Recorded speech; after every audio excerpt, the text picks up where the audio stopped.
रायचूर की मिट्टी सिर्फ एक शहर नहीं है, ये कुर्बानी, खिदमत, इंसानियत और विरासत की जिंदा मिसाल है।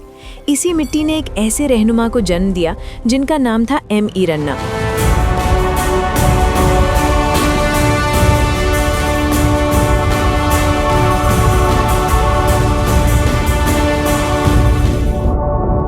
वो सिर्फ सियासतदान नहीं थे, बल्कि लोगों के दिलों में रहने वाले इंसान थे।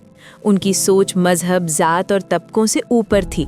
वो असल मायने में सेक्युलर थे, ज़मीन से जुड़े हुए और हर इंसान के दर्द को अपना दर्द समझने वाले शख्स थे।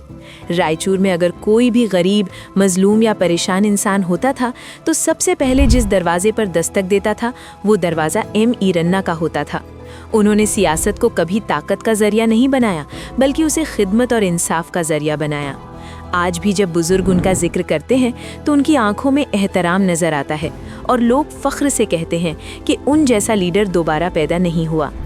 लेकिन कुछ लोग दुनिया से जाकर भी ख़त्म नहीं होते, वो अपनी औलाद के जरिए जिंदा रहते हैं। इसी विरासत को आगे बढ़ाया उनकी बेटी नागालथा एम ईरन्ना ने। नागालथा का सफ़र आसान नहीं था। वालिद का साया सर से उठ जाना किसी भी बेटी के लिए सबसे बड़ा इम्तिहान होता है।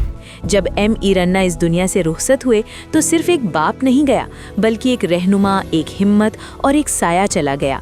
उस वक्त जिंदगी अंधेरों से घिरी हुई थी, गम के बादल थे और जिम्मेदारियों का बोझ भी। लेकिन नागालथा ने टूटने के बजाय खुद को संभाला। उन्होंने फैसला किया कि वो रुकेंगी नहीं। उन्होंने कानून का रास्ता चुना। लॉ की पढ़ाई कोई आसान मंजिल नहीं होती। लंबी रातों की मेहनत, सख्त इम्तिहान, समाज के सवाल और घर की जिम्मेदारियां, सब कुछ एक साथ था। लेकिन उनके अंदर अपने वालिद का जुनून था। उनका मकसद साफ था, इंसाफ। उन्होंने सिर्फ डिग्री हासिल नहीं की, बल्कि एक मिशन अपनाया। वो चाहती थीं कि कोई भी औरत मजबूर होकर जुल्म बर्दाश्त ना करे, कोई भी बेटी अपने हक से महरूम ना रहे। आज नागालथा एम ईरन्ना रायचूर का एक मोहतरम और भरोसेमंद नाम है। वो उन औरतों की आवाज़ बनी जो डोमेस्टिक वायलेंस का शिकार होती है। वो उन घरों में रोशनी लाने की कोशिश करती हैं जहां नाइंसाफ़ी ने अंधेरा कर दिया होता है। शादी के मसाइल को सुलझाना, मियाँ बीवी के झगड़े में सुलह करवाना, मजलूम औरतों को कानूनी मदद देना, बेटियों की तालीम के लिए आवाज़ उठाना, ये सब उनका पेशा नहीं, उनका फ़र्ज़ है। उन्होंने कई घर टूटने से बचाए, कई औरतों को इज्जत के साथ जीने का हौसला दिया और कई बेटियों को अपने पैरों पर खड़े होने की हिम्मत दी।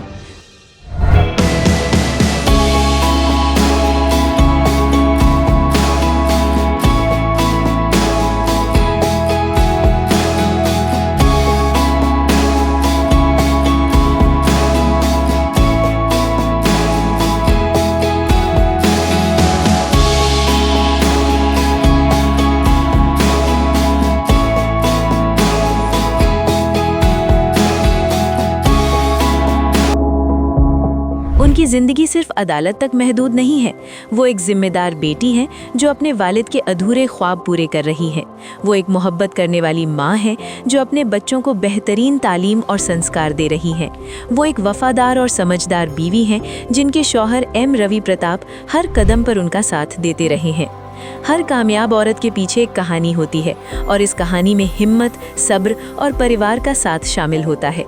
आज वुमेन्स डे के इस खास मौके पर हम सिर्फ एक एडवोकेट को सल्यूट नहीं कर रहे, बल्कि एक सोच को सल्यूट कर रहे हैं।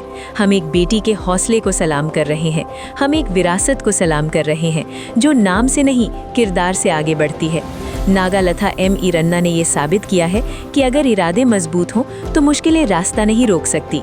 उनका सफ़र हर बेटी के लिए उम्मीद है, हर औरत के लिए हिम्मत है और हर इंसान के लिए एक मिसाल है। दुआ है कि वो इसी तरह इंसाफ की शमा रोशन करती रहें और रायचूर का नाम फ़ख्र से बुलंद करती रहें।